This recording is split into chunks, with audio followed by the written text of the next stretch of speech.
Comment ajouter des sections sur n'importe quelle page pour créer des pages personnalisées, isoler des produits par exemple, c'est ce qu'on va voir dans cette vidéo.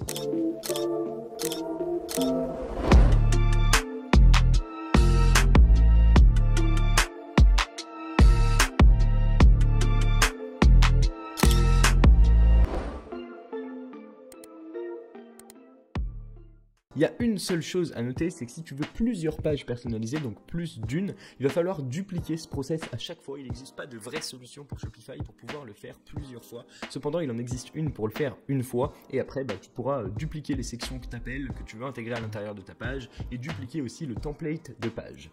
Donc, je t'ai un peu spoilé et ce qu'on va devoir faire, c'est tout d'abord créer un template de page. Donc là, je suis sur un thème début, ça marche sur tous les thèmes, encore une fois, comme d'habitude. Et on va aller dans modifier le code directement.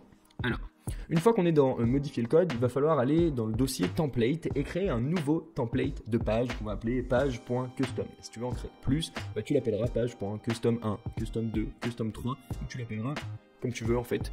Donc le layout, on n'en a pas besoin, je vais juste créer un nouveau template, un template de page et je vais l'appeler custom.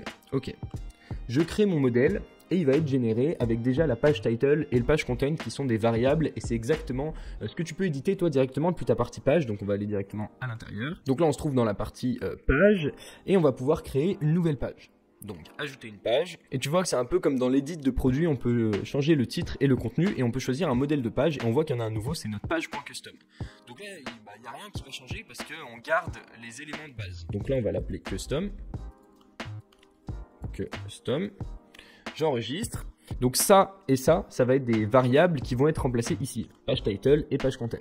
Maintenant, si on veut ajouter des sections, par exemple une section featured row pour avoir une image with text. Déjà, ce qu'il va falloir faire, c'est identifier nos sections sur la page d'accueil et voir quelles sections on veut intégrer nous dans notre page.custom. Donc par exemple, on peut identifier celle-ci pour voir comment elle s'appelle. Donc on prend vraiment la div qui entoure tout et on voit qu'elle s'appelle feature row. Donc on va aller ici, ok.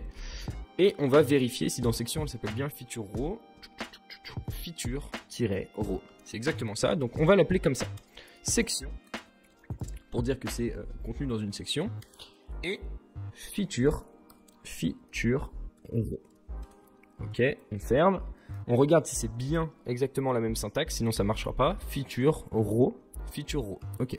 On aimerait ajouter par exemple aussi un featured product dessous. Donc, featured product, c'est donc le produit en vedette. Product. Pour avoir une page produit, ou du moins un semblant de page produit, ou une page externe qui ressemble à une page produit, si on veut l'isoler. On va vérifier, est-ce qu'il s'appelle bien featured product, donc featured-product. Oui. On save. Et donc là, en plus d'avoir les composants de base, donc le titre et le contenu d'une page, comme si tu avais une page standard, tu rédigeais une mention légale, etc. Et bien tu vas avoir deux sections en plus et tu peux faire exactement pareil sur tous tes templates de page. Donc là, j'enregistre, on va actualiser quand même. Ok, donc là on vient d'actualiser, techniquement on a déjà créé notre page, donc là on va avoir une page custom qui va être listée là-haut. Donc là si on descend, on a bien une page custom qui est listée là-haut, donc ça c'est nickel. Et on va avoir du coup notre image with text et notre partie produit qu'on va pouvoir directement éditer en sélectionnant une image, hop, notre image de cadenas. Ok, ici on pourra éditer le contenu aussi. Et dans le produit vedette, on va pouvoir ajouter notre produit, à savoir notre montre de test par exemple. Ok. Et voilà. Voilà comment créer une page custom et pouvoir isoler des produits par exemple ou pouvoir avoir plus de personnalisation que ce qu'on peut faire directement depuis une page. À noter que tu peux ajouter du HTML, donc au lieu d'appeler une section ou de include un snippet qui sont aussi des morceaux de section, tu peux écrire du HTML et du CSS directement à l'intérieur en utilisant la librairie CodePen qui a plein de morceaux de code déjà intégrés, déjà prêts. Et du coup si tu veux une deuxième page custom, parce que là le problème c'est que si tu crées une autre page avec le modèle custom, eh bien elle aura exactement la même mise en page et potentiellement même les mêmes données qui seront affectées. Eh bien il faudra que tu recrées une page custom 1, que tu dupliques tout ce contenu et si tu veux appeler la même section featured row, eh bien il faudra que tu l'appelles feature row 1 et qu'ici tu crées une nouvelle section dans laquelle tu dupliques le contenu de feature row. Voilà, j'espère que c'était clair, j'espère que cette vidéo t'a plu et te permettra de générer au moins une page personnalisée avec des sections incluses à l'intérieur. Évidemment, tu pourras en créer plus sur le modèle que je viens de t'expliquer. Si tu souhaites aller plus loin dans le développement Shopify pour comprendre vraiment comment Shopify fonctionne, créer tes propres éléments et créer des boutiques uniques, tu peux nous rejoindre dans notre formation complète qui s'appelle Convertify. Tu as toutes les infos dans la description de cette vidéo. N'hésite pas à poser tes questions dans les commentaires si tu en as.